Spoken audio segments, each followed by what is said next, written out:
Baik, selamat siang dan selamat datang di acara diskusi panel presentasi mengenai strategi bisnis. Ya. Kami mengundang untuk naik ke atas panggung kepada Bapak Aditya Pratama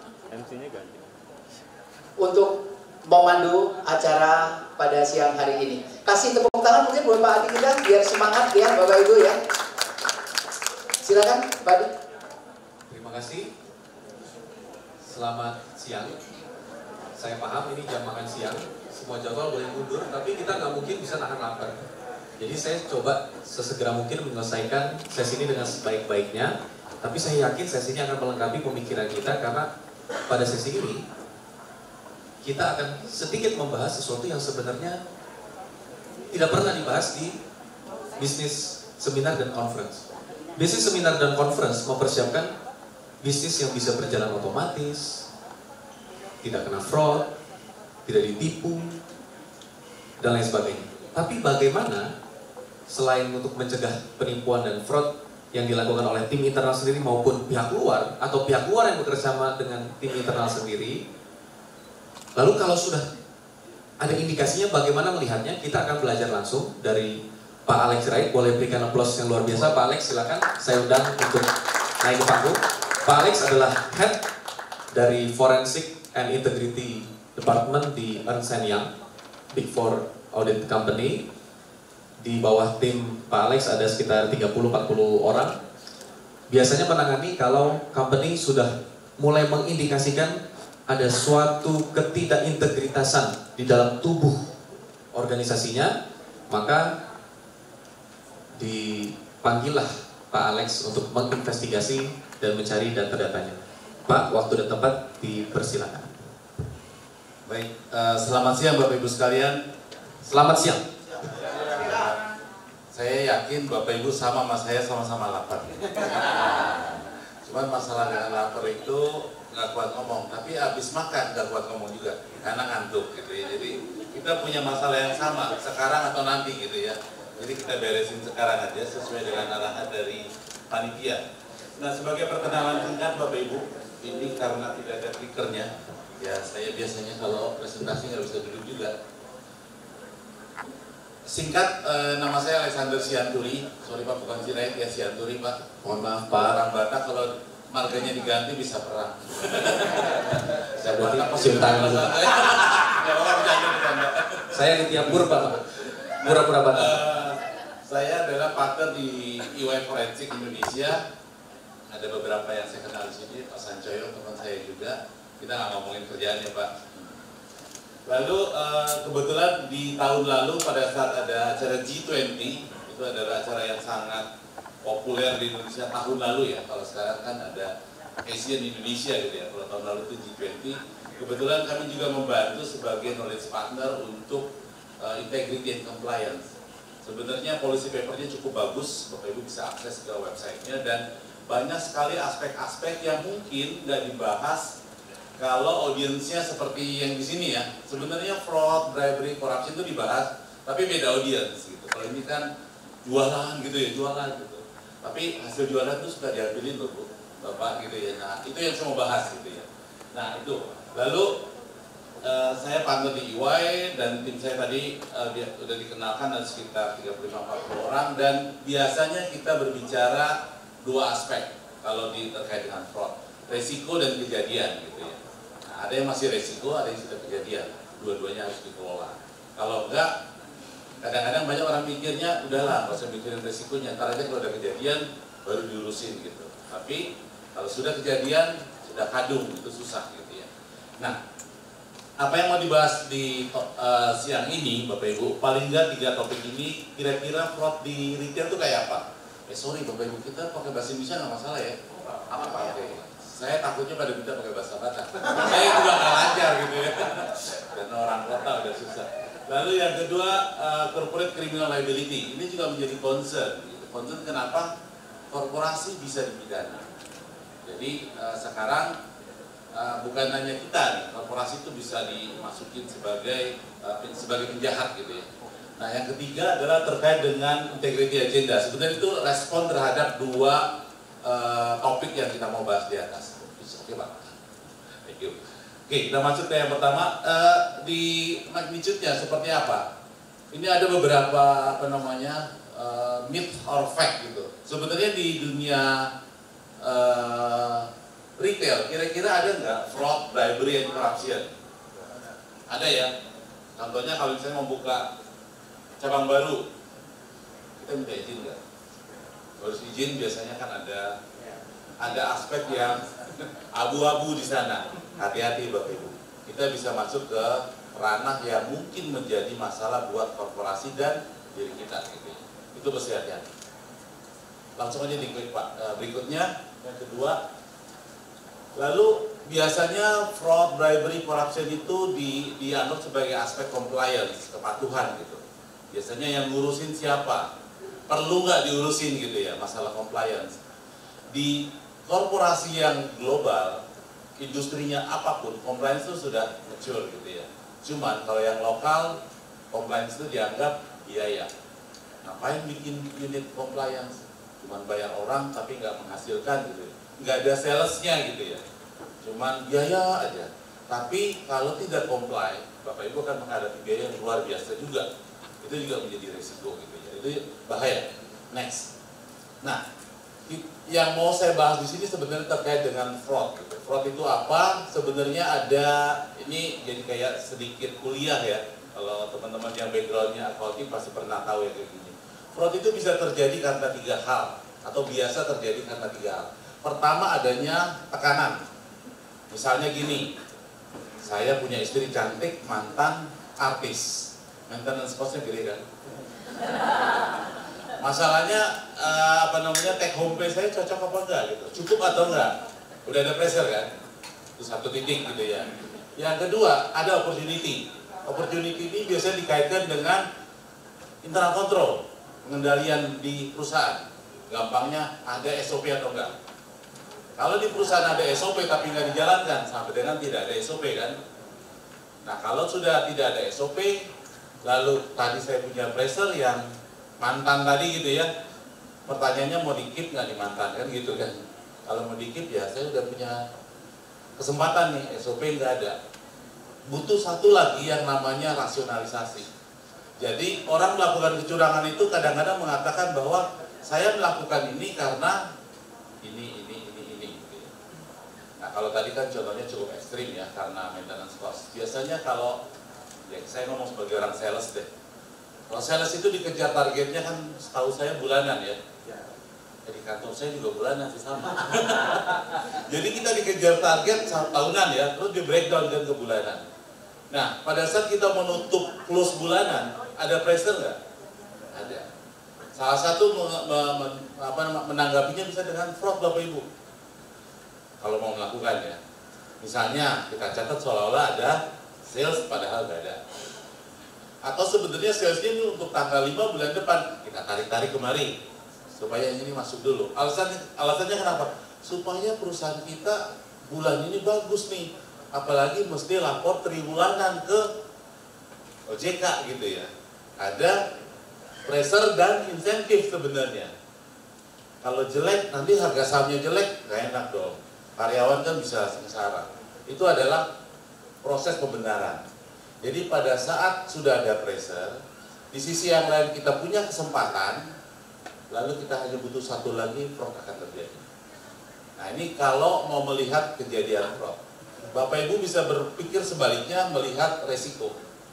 Kalau sudah ada pressure, sudah ada opportunity, misalnya SOP kita nggak ada atau lemah, berarti resiko fraud tinggi. Jadi dibalik gitu ya. Coba deh kalau misalnya balik ke perusahaan kita, ada kasus nih kecurangan gitu, pasti 3 ini ada.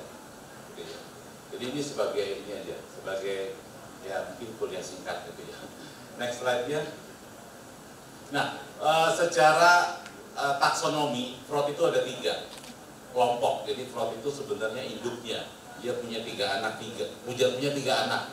Pertama corruption, kedua asset misappropriation, dan ketiga itu financial statement fraud. Korupsi seperti yang kita ketahui. Jadi tapi ditambah kalau di Indonesia ya Bapak Ibu ada unsur kerugian keuangan negara. Jadi konflik of interest, suap, gratifikasi dan pemerasan secara ekonomi itu masuk ke dalam Koran Act, masuk ke cocok sama Undang-Undang Tipikor, tapi Undang-Undang Tipikor menambah satu poin mengenai kerugian keuangan negara atau kerugian perekonomian. Nah ini tuh yang susah hitungnya gitu ya. Tapi itu menjadi masuk.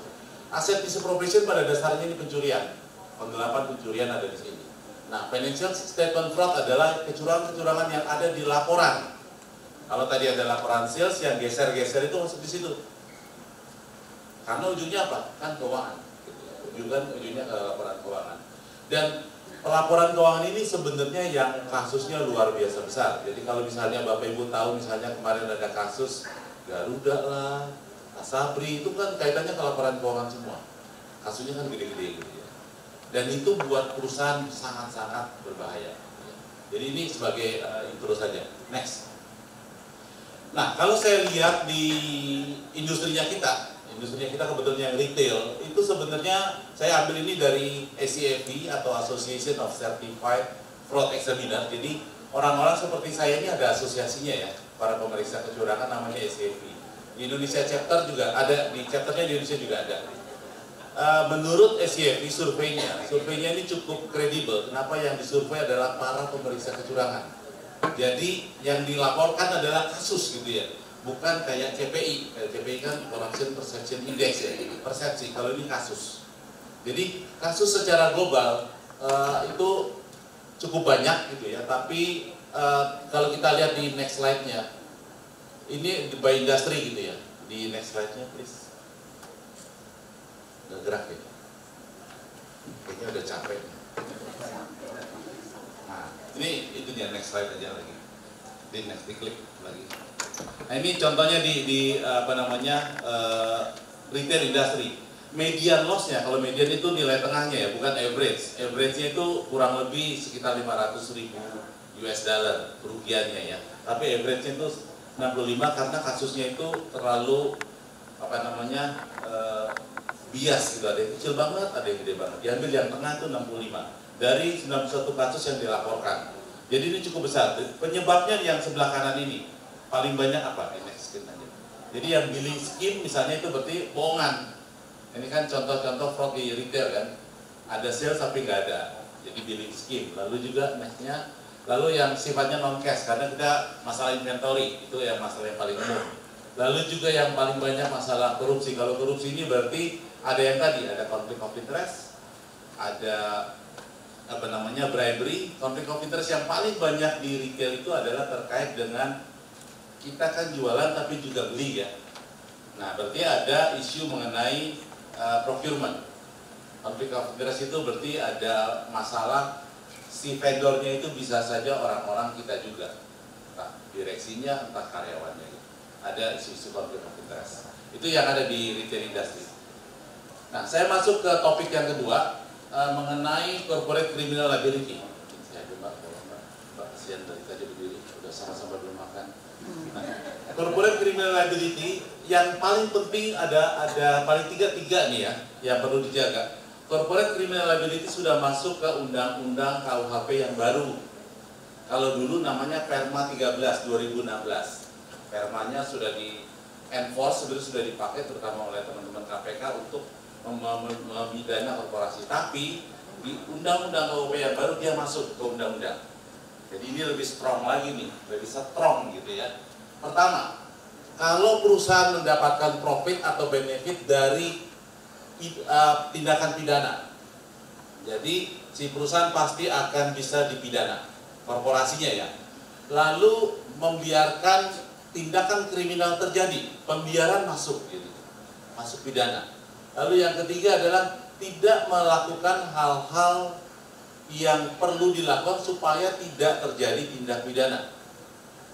Jadi artinya gini, kalau Bapak Ibu mau mempertahankan diri sebagai perusahaan yang sudah mencegah kecurangan atau korupsi tidak terjadi, tapi tidak ada pengendalian internal, itu nggak bisa.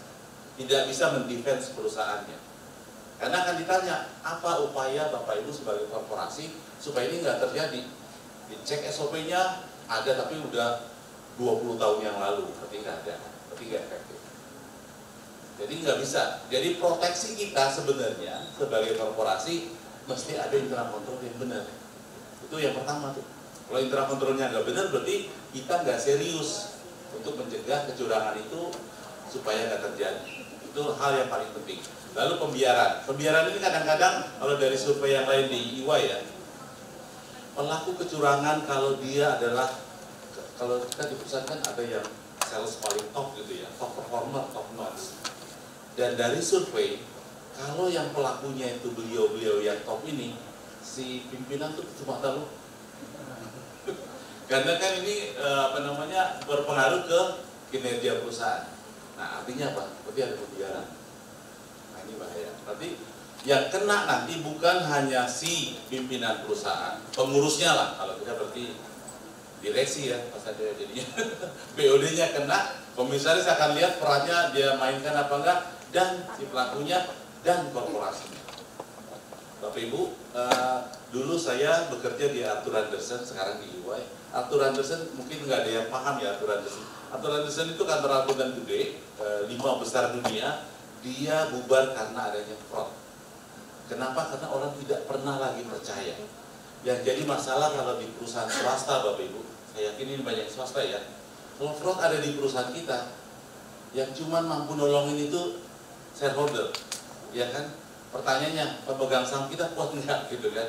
Kalau enggak, itu masih tutup, pasti.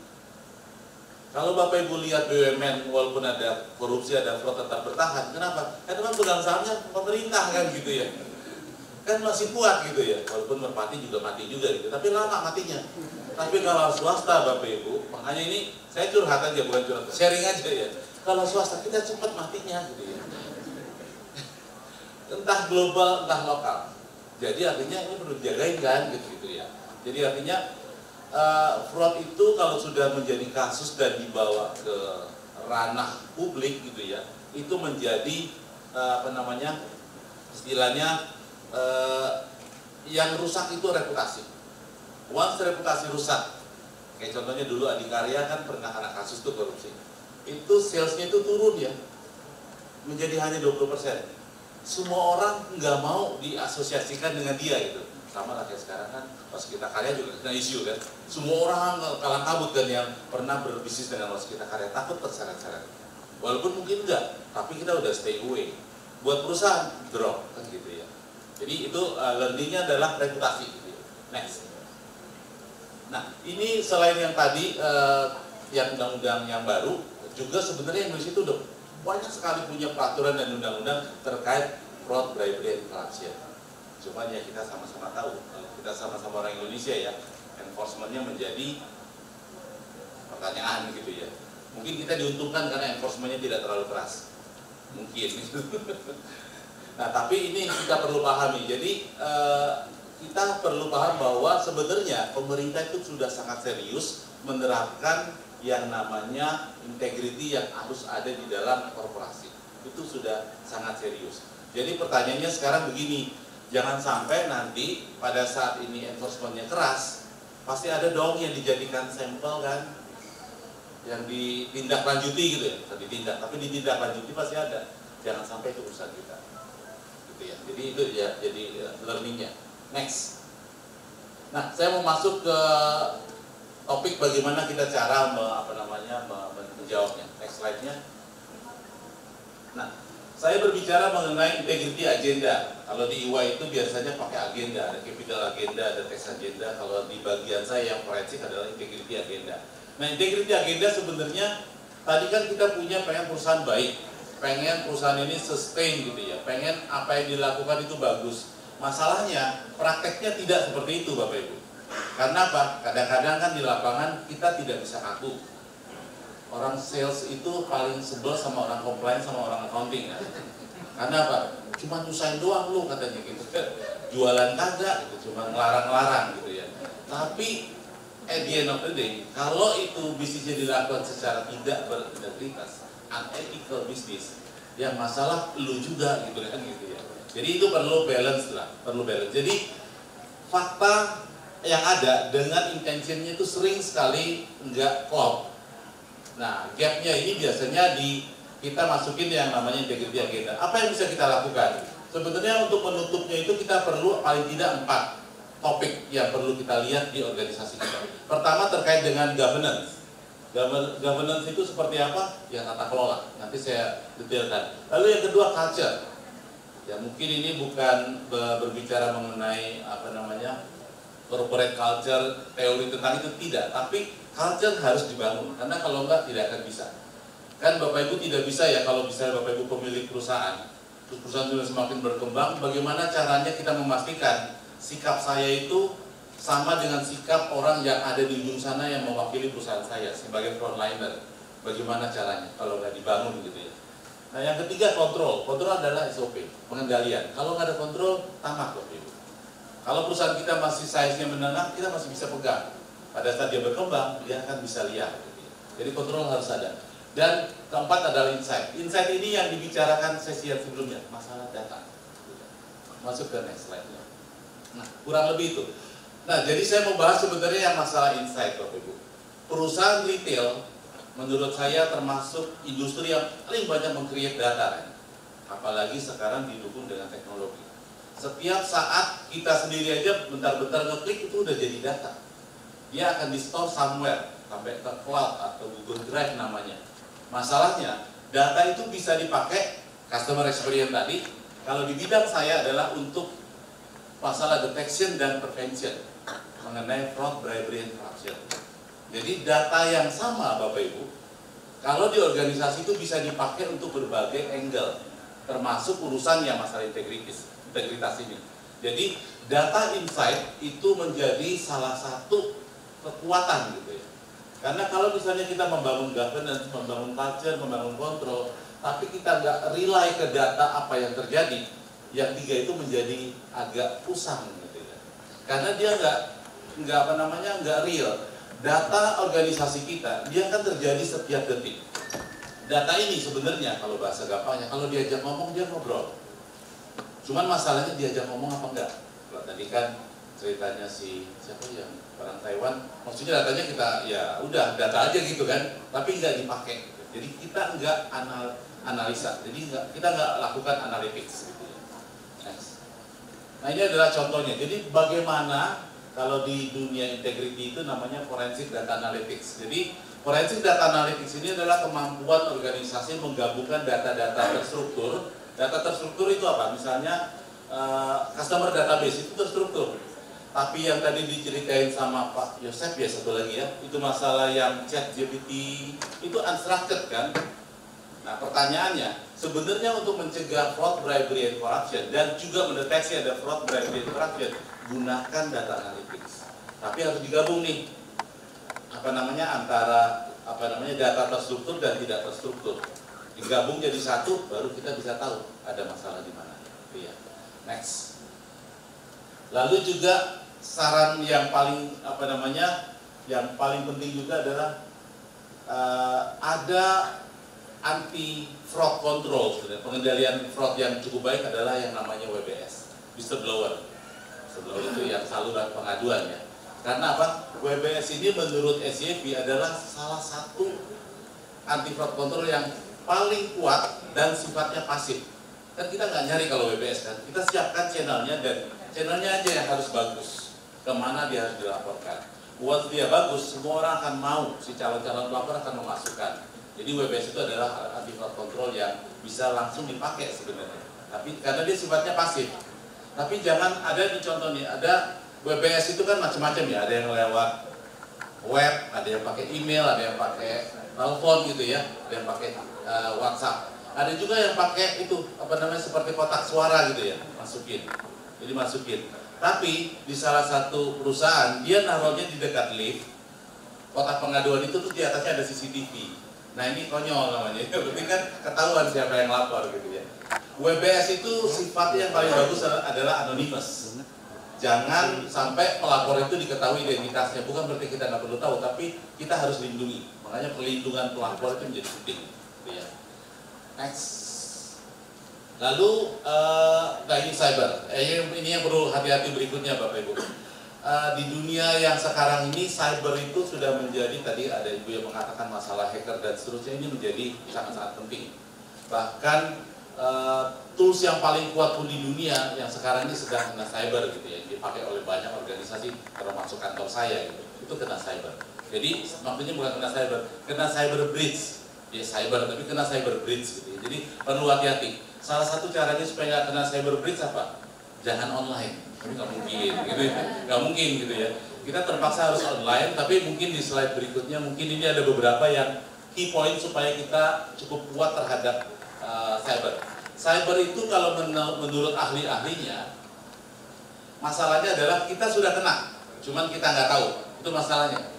Kita sudah pasti kena, cuman kita nggak tahu karena mereka nunggu gitu ya. Si hacker tuh nunggu kapan enaknya ini dipakai gitu ya. Jadi kita kemungkinan besar sudah kena, cuman kita nggak tahu aja gitu. Taunya pada saat sudah mulai dilempar kemana-mana tuh datanya, baru tahu. Padahal kenanya mungkin sudah lama. Jadi perlu ada misalnya IT structure-nya diperkuat. Lalu sebenarnya yang paling penting itu kalau menurut saya paham gitu ya. User itu harus paham mana yang beresiko. Kayak email sekarang kan, aplikasi, PDF pun bisa dimasukin virus gitu ya. Jadi banyak hal yang perlu kita perhatikan. Waktu kita cuma sedikit, tapi cyber ini adalah salah satu yang paling mengkhawatirkan sekarang. Karena semua orang pengen online. Lalu sekarang ada ChatGPT yang semuanya kayaknya ChatGPT itu kan bisa masuk kemana-mana ya. Mungkin dia sebagian besar masuk ke database-nya yang ada di kantor kita. Kalau itu ada di website, dia masih tarik sebagai cara untuk menjawab ada yang nanya gitu ya. Jadi kemana-mana. Jadi itu yang perlu hati-hati. Yang paling penting di sini adalah benar-benar paham bagaimana resiko itu ada. Saya kira itu ya yang mau saya sampaikan karena waktunya memang singkat. Terima kasih Pak Adit. Bisa diskusi. Terima kasih Pak Alex. Silakan Pak. Saya panggil Pak Alex tadi ya. Pak Alex, saya to the point. Saya punya waktu 10 menit ke depan sebelum Bapak Ibu sekalian semua makan siang. Jam makan siang pun diundur, jadi maksudnya nanti masih ada waktu diundur. Saya berikan kesempatan untuk penanya, kalau ada boleh mengangkat tangan. Ya, silakan. Boleh dibantu mic-nya? Tidak, saya. Selamat siang, Pak. Nama saya Frederick. Saya mau tanya straightforward aja. Kita biasanya dari retail, F&B, itu challenge-nya yang paling basic, yang paling di bawah itu adalah level staff. Level staff ini paling susah dikontrol, ya. Apalagi kita melihat itu penggunaan petty cash, itu yang paling sering terjadi. Lalu yang sering terjadi adalah sales itu tidak di body system, namun masuk ke rekeningnya mereka sendiri. SOP udah ada, control udah ada, tapi karena melihat kasus yang begitu banyak, sepertinya itu menjadi culture di Indonesia. Nah, menurut Bapak gimana sih solusinya itu untuk merubah secara perlahan, apalagi dari bawah dulu nih, yang kita ubah dari bawah, yang dari controlling, dari mereka culture-nya, dari monitoringnya, dari hal basic dulu. Jadi itu aja sih Pak. Ya, makasih Pak. Mungkin kalau ini udah sangat-sangat itu ya, sangat-sangat teknikal dan benar-benar live gitu ya. Kalau menurut saya kontrolnya tetap harus ada Pak. Tapi satu lagi adalah perlu ada enforcement mengenai sanksi. Karena di banyak tempat kalau sanksinya itu nggak serius, mereka tahu perusahaan gue cuma segitu doang. Maksudnya gini, apakah dipecat doang itu menjadi salah satu sanksi yang cukup kuat gitu ya? Itu yang menjadi penting gitu. Jadi kontrol harus tetap dibangun. Lalu yang perlu dipikirkan adalah jenis-jenis kontrolnya nih Pak. Kalau misalnya yang biasa kita lakukan itu tetap jebol, berarti kan ada masalah dengan kontrolnya kita. Kita perlu lihat lagi. Saya nggak bisa secara spesifik, tapi kita mesti lihat lagi kontrol apa lagi yang perlu kita tambahkan gitu ya. Biasanya kan kalau di retail, di F&B kadang-kadang ada mystery guest gitu ya. Kita cek apakah itu mereka melakukan input ke POS-nya atau enggak, kan itu bisa kita lakukan. Lalu CCTV udah pasti, tapi kalau di luar itu semua kita mesti cukup kreatif nih. Apalagi yang mau kita tambahkan gitu ya. Jadi itu yang perlu dikaji dari waktu ke waktu. Tapi kontrol dan enforcement-nya mesti kuat gitu ya. Kalau enggak itu susah. Di samping tadi memang masalah culture, tapi kalau misalnya industri F&B itu cukup cepat gitu ya, F&B kan cukup cepat ya. Jadi artinya perputaran perusahaannya ganti model pun cepat gitu ya. Entar tiba-tiba muncul dia menjadi merek yang baru gitu ya. Mungkin timnya baru lagi. Tapi ya mau tidak mau pengendalian harus benar-benar dikuatkan. Nah, cuman pengendalian jenis apa yang perlu kita cukup kreatif Pak. Mungkin itu yang perlu itu sharing singkatnya Pak. Pak, mungkin sedikit minta pendapat. Kalau menurut Bapak, dari sudut pandang hukum, ketika kita kontrak kerja dengan karyawan, emang sanksi apa yang kira-kira disarankan selain pemecatan kalau terbukti melakukan berbagai hal negatif tadi? Biasanya kan yang paling khawatir itu kalau diproses ke hukum. Jadi tapi itu memang legal Pak, maksudnya kita bisa tahu boleh, akan dipidanakan apabila terbukti. Boleh, kan nggak masalah. Nggak masalah, kan artinya itu kalau dia melakukan sesuatu yang sifatnya sudah pencurian itu kan sudah kriminal kan. It's a crime gitu. Jadi kalau crime kan bisa ditindaklanjuti. Jadi artinya di kontrak mungkin kita perlu cukup strong gitu ya. Nah cuman kan kita orang Indonesia kan kadang-kadang sungkan ya. Habis dipecat kan kita kalau ditanya balik misalnya toko sebelah nanya kita nih karyawan tuh kenapa resign, ngasih tahu nggak dia nyolong di sini? Nggak ngasih tahu kadang-kadang, kesian gitu ya. Tapi ya susah gitu. Ternyata dia nyolong lagi di sana kan gitu. Dia mengulangi gitu. Tapi sanksi itu akhirnya membuat jerah. Walaupun jadi kesannya sangat-sangat kejam, tapi ini susah karena budaya kita kan kasihan lah, mereka juga perlu makan. Tapi mereka memang kalau penjahat tetap penjahat gitu. Itu yang jadi masalah gitu. Cukup jelas, terima kasih Pak Alex. Berarti di penjara juga kan dikasih makan Pak ya? Iya. Malah di penjara nggak sekisian kita jam 12-nya belum makan gitu nih Pak ya. Pertanyaan kedua silakan. Sambil menunggu pertanyaan kedua, pertanyaan Pak kepada Bapak. Apakah terbuka Pak seperti firma EY kalau pelaku usahanya UKM untuk berkonsultasi terkait indikasi-indikasi fraud di dalam company-nya Pak? Klien saya banyak juga yang UKM. Terbuka ya Pak ya? Nggak ada masalah. Siap, jadi ini mungkin juga jadi salah satu opsi kalau misalkan sendirian bingung bisa konsultasi bukan hanya ke EY, bisa juga ke yang lain, Arsen yang dan Pak Alex dan lain sebagainya Pak ya. Oke, jadi ada pertanyaan kedua? Baiklah, saya yakin tidak ada pertanyaan karena penjelasan Bapak tadi sudah menarik. Bapak juga jalan-jalan ke kiri ke kanan, semua sudah cukup jelas. Dari Bapak, ada yang mau ditambahkan Pak? Sudah, kayaknya yang perlu kita tambah dalam makanan sekarang. Siap. Terima kasih banyak Pak Alex, boleh kasih applause yang luar biasa buat Pak Alex. Terima kasih, sampai ketemu di sesi berikutnya. Saya rasa sekarang kita break untuk makan siang. Dan waktu dan tempat saya persilakan kepada Bapak. Terima kasih. Sekali lagi tepuk tangan untuk Pak Stefanus dan Mbak Aditya. Ya. Tetap Pak Stefanus sama dia tetap di sini dulu sebentar ya. Oke. Saya panggilkan untuk Bapak Yongki bisa mewakili penyerahannya. Ya, silakan. Silakan untuk para media untuk mau mengabadikan ya. Dan kepada Bapak Ibu ya, ini diskusinya akan langsung nih ya, masih dilanjut lagi nih ya. Jadi baru nanti ada sesi makanya ditunda gitu. Ya.